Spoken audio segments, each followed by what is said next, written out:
Нарцисс деген не? Жалпы нарцизм сөзінен шыққан. Нарцизм адамның мінез-құлқын сипаттайтын термин.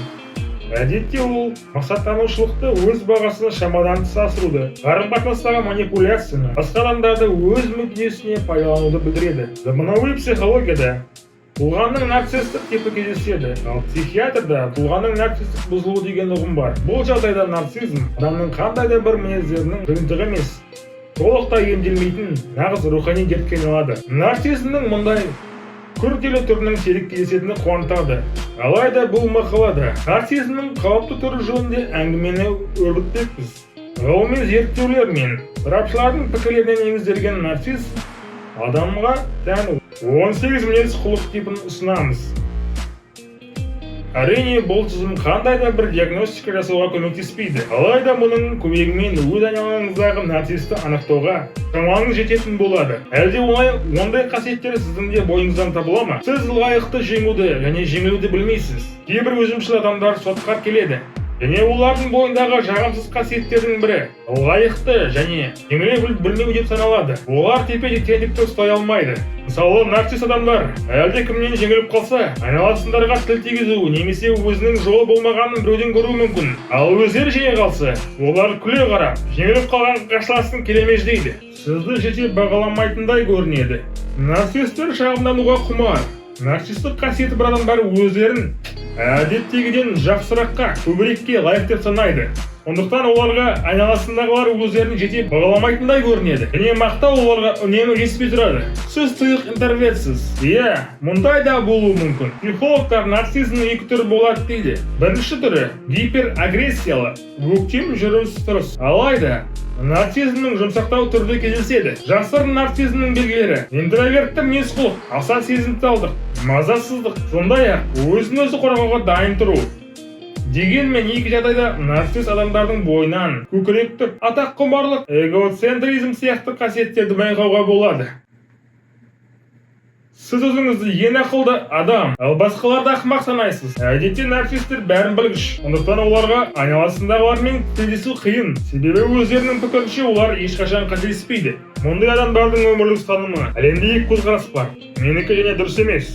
Сіз адамдармен жанжалдасуды, дауласуды ұнатасыз. Сент-Луистегі Вашингтон университетінің психологтары Николас Холцман мен Майкл Струп өздері жүргізген зерттеу барысында нарциссизм дәрежесін бағалаудағы ең жоғары балл жинаған адамдардың байсалды және қарапайым адамдарға қарағанда дауласып, ұрысқанды көбірек жақсы көретіндігін анықтады. Олар өз-өздеріне анағұрлым ашық әрі сексуалды тілді пайдалануға бейім. Нарциссттер жиі өз көзқарастарының ең дұрыс екеніне сенеді, және оларға міндетті түрде айналасындағылардың мұны мойындағаны керек. Мысалы, нарцисс бойында жоғары күшпен ерекше байланыс бар деп санайды. Алайда, бұлай ойлап қана қою оған аздық етеді. Ол үшін басқалардың да мұны біліп, оның қаншалықты рухани адам екенін білгенін шамсағаны маңызды. Сіз өз бойыңыздағы өшпенділікті ақтап аласыз. Кекшіл келетін нарцисс адамдар әрине өзін дөрекі ұстауға және тіл тигізуге болмайтынын түсінеді. Әрине, алайда біреуге ренжіген кезде мұндай қадамға оп-оңай бара алады. Осылайша өздерінің жағымсыз істерін ақтап алады. Бұл аздай, олар көп нәрсені өзіне қатысты қабылдап, себепсіз ренжиді, билеп төстеген ұнайды. Тәжірибе көрсетіп отырғандай, нарциссттер жиі басшылық қызмет атқарады. Сондықтан да басқа адамдарды билеп төстеу олардың сүйіктісі. Осылайша олар өз-өздерін дәлелдейді. Сіз сезімнен ада қатал адамсыз. Нарцисс адамдардың сезімге беріле алатынын өзі әлдекімнің немесе әлдекімнің оларға эмоционалдық тұрғыдан әсер ететінін байқатады. Сондықтан нарциссттер қандай да бір сезімге берілгенді жек көреді. Себебі бұл олар үшін әлсіздіктер және оларға қалай да ықпал етуге болатынын мойындаумен тең. Сол себепті нарциссттер өз сезімдеріне қатысты әңгіме өрбігенде әңгіме ауаны ауыстырып жібере алады. Сіз өзіңізді ең әдемімін деп санайсыз. Вашингтон университетінің психологы Симен Вазер жүргізген зерттеуге сәйкес, нарцисс адамдар әдетте қоғамда сырт келбеті жағынан тартымды адамдар ретінде бағаланады. Алайда, бұл әрдайым солай емес. Жүргізілген тәжірибе барысында нарциссттер өздерінің сырт келбеттерімен ақыл ойларына жоғары баға берген.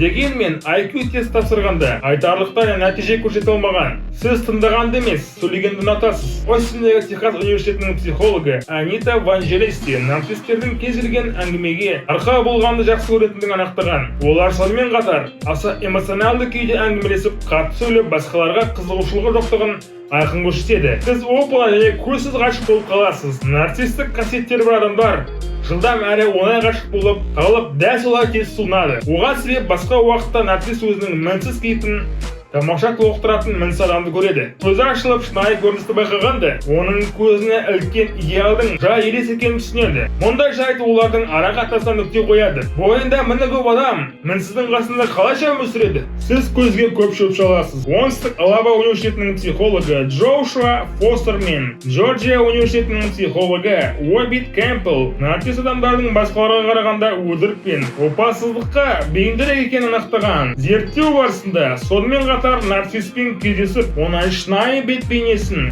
көру үшін адамға 4 ай мерзім керектігіне көз жетті. Сіз басқа адамдарды көтермелейсіз. Сарапшылардың айтуынша, бұндай логиканы былай түсіндіруге болады. Егер мен қасыма идеал адам тапсам, оның бойындағы керемет қасиеттер менің бойыма дарым. Онымен бірге болу арқылы мен мінсіз адамға айналамын. Идеалды іздеу нарцисс адамдардың өміріндегі қалыпты норма. Мінсіз адамдар бола ма? Болмай ма? Оларға бәрібір. Сізге басқалардың есебінен жақсатты болу ұнайды. Нарциссизмге бейім адамдар кезекті рет өздерінің мен-мендігін көрсету үшін басқаларды бастырмалауды ұнатады. Мамандар сондай-ақ жұртты тамсандыруға қалпыз нарциссті үшін өтілік деп санайды. Алайда басқалар үнемі тамсанбайтындықтан бәрі қиындайды. Ондықтан нарцисс адамдар өздеріне қол соғатын жаңа адамдар табуға мәжбүр. Ата-анаңыз сізді бала кезінде біресе елемей, біресе қатты жақсы көрді. Зерттеулер өз балаңды елемеу кейін есейгенде оның бойында пайда болатын нарциссизмнің негізгі себептерінің бірі екенін көрсетіп отыр. Психологтар ата-ананың баласына деген қарым-қатынасының біркелкі еместігі оларды айналасын тамсандыруға ұмтылдырып, ұдайы өз эгосын қанағаттандырып отыруға талпынатын нарцисс адамдарды өмірге әкеледі деп санайды. Сіз жеке мүддеңіз үшін дос боласыз. Нарциссизм достықта көрініс табады. Мысалы, қыздар өздерін жақсы сезіне алу үшін әлеуметтік және материалдық дәрежесі жоғары ер азаматтармен дос болады. Ал жас жігіттер қыздармен танысқанда өздеріне кедергі келтірмейтіндей біреудің ығына жығылғыш жігіттермен дос болады. Сіз әрдайым барлығын бақылауды ұстағыңыз келеді. Нарциссттер ешқандай агрессия танытпай-ақ ашса алақанында, жұмса жұмылдырығында ұстағанды жақсы көреді. Мысалы, романтикалық қарым-қатынастарда олардың бақылауы ұдайы ұқыпсыздық арқылы немесе барлығын тастап, олар қалағандай жасауды өтінеу арқылы көрініс табуы мүмкін. Осылайша нарцисс адамдар қасындағы серігі әлденені өзгерте алмайтындай өзіне жайлы ортаны қамтамасыз етеді. Осылайша ғана нарциссттер өздері аса мұқтаж тәуелсіздік сақтап тоқ менсейді. Видео ұнаса лайк басып кет. Ал сіз қалай ойлайсыз? Сіз өзіңізді нарциспін деп санайсыз ба? Әлде нарциссизм бұл жай ғана миф па? Сау саламатта болыңыздар.